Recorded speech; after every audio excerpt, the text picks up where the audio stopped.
Hi, I'm Marty Nemko. It's kind of fun to do a little introspection to get to know yourself better. It was Socrates who originally said, "Know thyself." Well, here are five kind of fun. I think it'll be fun. Sets of little activities, exercises we can do together right here on this video, or if you're listening on a podcast, you might do to help know yourself better. First is called the Museum of You. And I'm going to start with a quote from a guy of a book named The Geography of Bliss by Eric Weiner. What if everyone had their own personal museum? One exhibit in the Museum of Lisa would figure the dusty plastic tumbler from which Lisa imbibed her first drink. Underneath, a plaque would read, "This is the authentic cup in which Lisa, age 10, mixed together scotch, rum, and gin acquired from her parents' liquor cabinet." Another exhibit would feature the actual bright orange Pontiac Le Mans convertible she hopped a ride in to run away from home at age 15. And look, over there, a replica of the rehab center in Columbus, Ohio, that Lisa entered at age 19. Next, if you walk this way, we enter the early Tunisian period. Lisa has sobered up and joined the Peace Corps. All is well. But oh no, what is this? A picture of Lisa with a bottle of beer in each hand, a cigarette dangling from the corner of her mouth. We must have entered the relapse era. Okay, we may think about our most memorable experiences, but less often about our most memorable objects, concrete objects. Those can illuminate who we were and perhaps are. What would the Museum of You include? It may help to think of any old things you still have, or that your parents are keeping for you. Start with the first object of emotional significance that you can recall. Recent research finds that most people's first recollections start in toddlerhood, earlier than previously thought. Do your first recalled objects say anything about what mattered or still matters to you? For example, if an early memory is of hugging a teddy bear, that could foreshadow that affection is primary to you.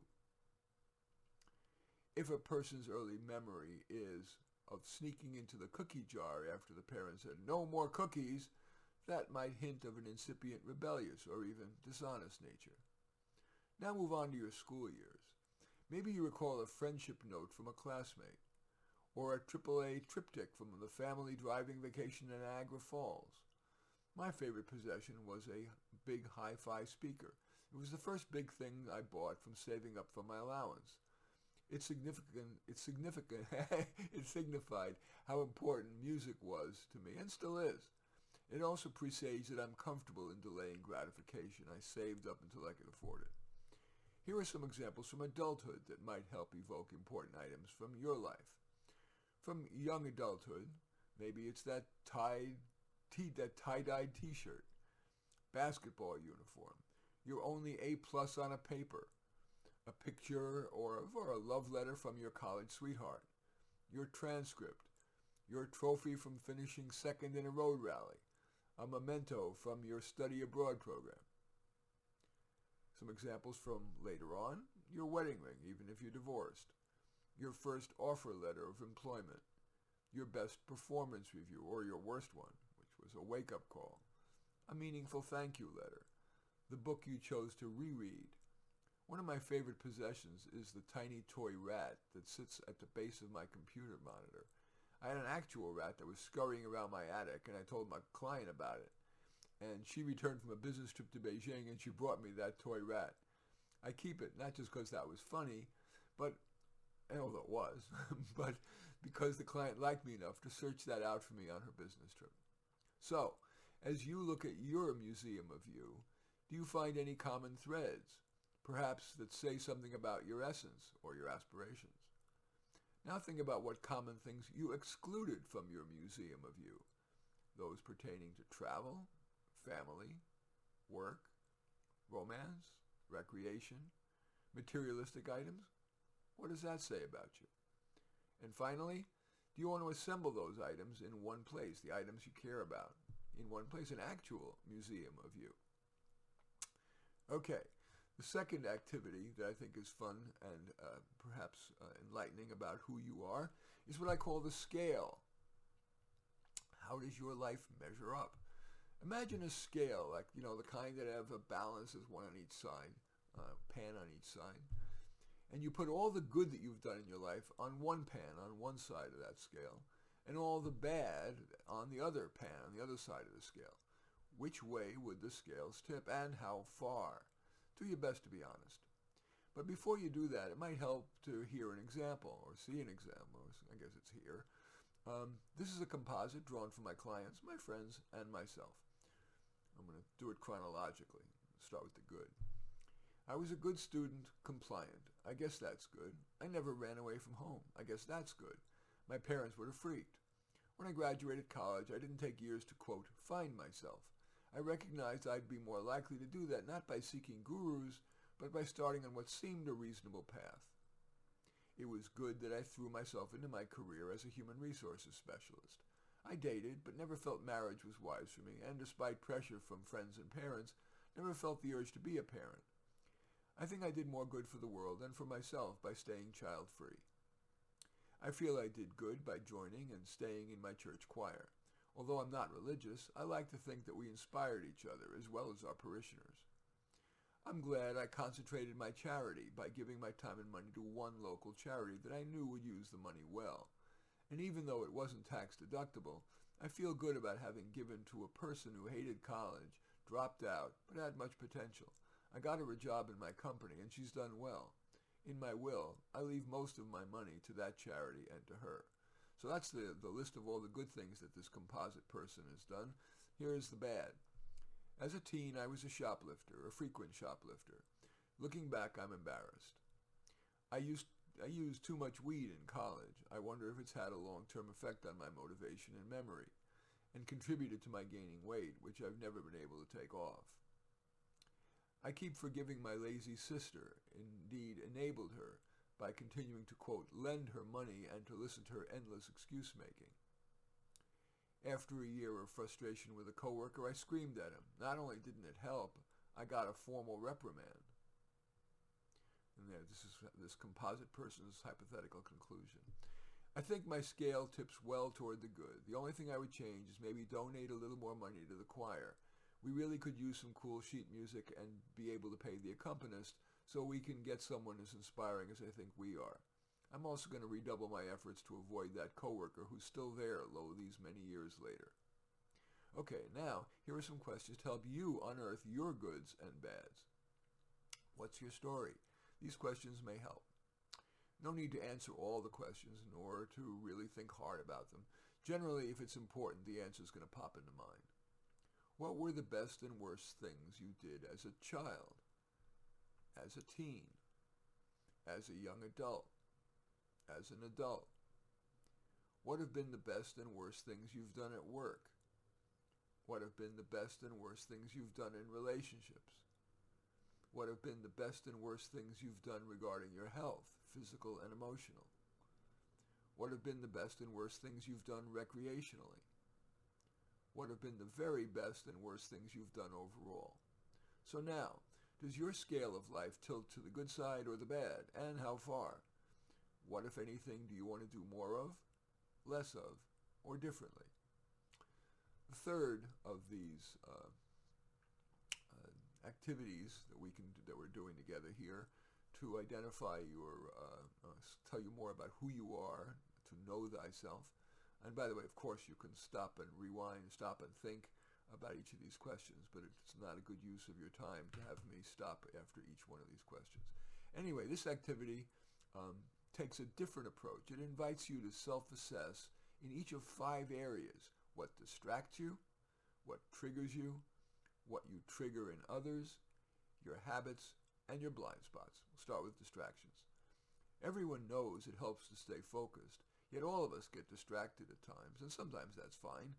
For example, let's say that in the middle of working you get an idea for something to buy or to post on social media.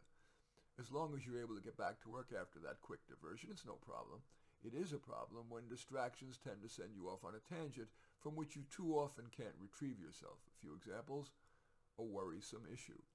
Once you start thinking about, for example, your grandparents' illness, you start pondering detail after detail, perhaps catastrophizing, and before you know it, a half hour has passed, or longer. Another kind of distraction, you just love that video game. And while you tell yourself that you'll play it only during the few-minute break, the few minutes also too often turns to 30. Or you're working on something important, but something more pleasant but less important pops to mind. You promise yourself to spend just a few minutes on that before getting back to job one, but again, a few minutes turns to much longer. So, now, list any distractions that you want to gird yourself against. First, your triggers. Now we're going to know. So, we've just been talking about distractions. So, now you might want to list any distractions you want to gird yourself against. Now let's turn to triggers. We all have triggers, hot buttons. Maybe your boss reminds you of your bad parent. Or you see that blonde and it reminds you of that vicious person you used to date. Or someone questions your intelligence, which is your sore spot. Of course, some triggers are mild enough to not worry about. But now, list any triggers that risk your overreacting. Now let's turn to what you trigger in other people. If you're being honest with yourself, do you have a characteristic that too often turns people off? A few examples: being a know-it-all, being saccharine sweet, too aggressive, or a broken record spouting your view on something again and again. So, do you have a characteristic that tends to annoy other people that you'd like to commit to changing? Now let's turn to your habits. Most of our habits are good ones, honed from years of living, and that makes life easier. But occasionally, a habit hurts you. Most obvious is a substance abuse problem, but there are others. For example, lingering too long in the morning before getting started on your day. Routinely buying a calorie-dense food even though you tend to eat too much of it. Or being unduly impatient with your parent, your child, or your romantic partner. Is there a habit that you would like to change? And finally, let's turn to blind spots. It's easy to be blind to a personal weakness. After all, it's more pleasant to ignore or try to rationalize it away. A few examples of that: unhealthy weight. You might rationalize, I'm not that overweight and I deserve the pleasure of eating calorific stuff. Or, yeah, I'm passive, but I don't like people who are too willful. Or, your poor work ethic. There are plenty of people who are worse than me. Now that you're thinking about it, do you see a blind spot you'd like to address? So, do any of the foregoing unearth or remind you of some things about yourself? The things that distract you, the triggers, what triggers you, what you trigger in other people, your habits, your blind spots. Anyway, any of them that you're motivated to try to change? Anyway, now let's turn to, in a moment when I come back, I'm going to take just a few second break here so my announcer can do her thing. I'm going to come back and talk about another fun activity, which is inventorying what have been your life's best and worst decisions. And finally, we're going to do what I call the half-hour autobiography. I hope you'll stay with me.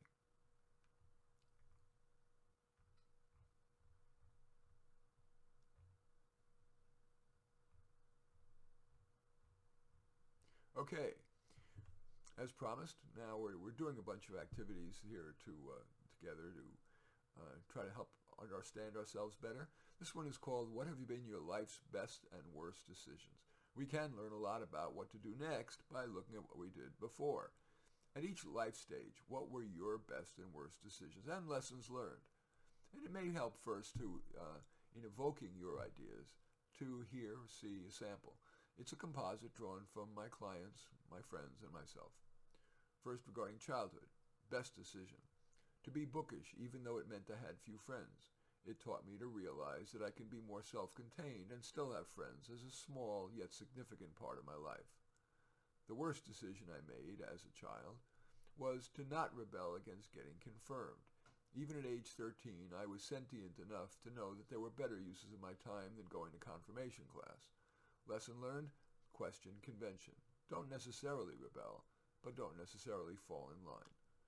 Now, best and worst decisions about teenage years. Best: dating Michael. I chose him over edgier types. He was smart, sweet, well-adjusted, and attractive. A wise choice. My worst decision as a teenager: not going to the prom because it was expensive. Lesson learned: it's worth spending on important one-time opportunities, even if you have to overpay a bit. Best and worst decisions regarding from young adulthood. There were two bests. They were a tie. Going to Chicago State University and living with my parents. Not only did my parents save a fortune, from what I hear of dorm life, they may have been better at home. The other best in young adulthood, I avoided the college's drug culture in favor of getting super involved in extracurricular activities. I volunteered at the college's peer counseling center, played on the field hockey team, and joined the college choir. Lesson learned, even though being overscheduled can be stressful, it's really beneficial, fun, and a distraction from my worrywart personality. Worst decision I made as a young adult? Taking the 3 years to get my master's in teaching. Too much was theoretical and very little has been useful. Yes, the piece of paper got me a bump in the salary schedule, but I would have been better off spending the 3 years on other activities. And now from later adulthood. Best decision? Quitting teaching and becoming self-employed. Teaching was becoming just too draining, and I would have hated working in some bureaucracy. They moved slowly, and I'd have limited agency, and I'd too often have to bite my tongue. Worst decision I've made as an adult? Donating to a large charity. They didn't use the $5,000 for the purpose I specified. I've since learned that such mission creep is common in large organizations. Reviewing those lessons learned, that composite person's major takeaway might have been, in his or her will, to replace that organization with a smaller nonprofit that he or she feels that she could trust more. So now, review your list of best and worst decisions and lessons learned, and as a result, is there anything you want to do differently? Consider all aspects of your life. What would you like to change about your work life, your relationships, your money, your physical health, your mental health, your recreational life, even the meaning of life? And now, the final of the activities I'd like us to do together for getting to know yourself better is what I call the half-hour autobiography. It's helped my clients learn from their past so they can have a better present and future. For each decade of your life, what's one thing you're glad you did and one thing you regret? If it's helpful, include a lesson learned. Here's an example, a composite drawn for my clients, my friends, and myself. Before age 10, here's a glad. I'm glad I snuck into the art room after school to use the materials. My teacher caught me but smiled. Lesson learned, small risks to good ends may be worth it. A regret from birth to age 10, I criticized a kid who was less intelligent but bigger, and I got beaten up. Lesson learned, be cautious with criticism. A glad and a regret from age 10 to 20. A glad is, I said no when at a party everyone was doing coke. Lesson learned, sometimes it's worth resisting the crowd. Regret, I didn't go to the prom because it was expensive. Lesson learned, think twice before turning down a significant one-time opportunity. Age 20 to 30, I'm glad I married Lou. Lesson learned, better to choose kind than edgy. Regret, I quit my career to have a baby. Lesson learned, don't do something because you're, quote, supposed to. Age 30 to 40, a glad is I returned to work. Lesson learned, my brain had been going to mush. I had more to contribute, and going back to work made my life better balanced. A regret, I went to graduate school. Lesson learned, the opportunity cost, both in money and time, was too great for the benefit derived. Age 40 to 50, a glad is my husband and I took the time to nurture a close friendship with two couples. Lesson learned, it's a tough world out there, and so even a good husband and my girlfriends aren't enough. My regret, we didn't buy a home. We couldn't afford one on the coast, but we could elsewhere. We would have been happier. Lesson learned, don't let the tail wag the dog. Coastal weather and status don't trump quality of life. And from age 50 plus, a glad is, glad I took up photography. Lesson learned, I had more artistic talent than I thought. Plus, it turned out to be a social vehicle. I love my photography club. And my regret, I didn't ask my parents more questions about themselves and their childhood before they died. So, now, review all of your glads and your regrets. And is there anything you want, if only as an experiment, to do more of, less of, something new? Anyway, I hope all of that's going to enrich your life, including preventing regrets. As John Greenleaf Whittier wrote, for all sad words of tongue or pen, the saddest are these, it might have been. In any event, I do thank you for watching or listening if you're listening on a podcast. I welcome your thumbs up and accept your thumbs down. Always look forward to your comments. Especially like it if you hit a share button and share on your social media so that my efforts can have broader impact. And I am flattered if you choose to subscribe to my channel, most of which are much shorter. But this is this podcast, I thought it's a fun way to spend, I'm guessing, looks like about 20 minutes. In any event, I do thank you for watching. I like to end all these podcasts with my favorite slogan, which I feel is more relevant today than ever. We find comfort among those who agree with us, growth among those who don't.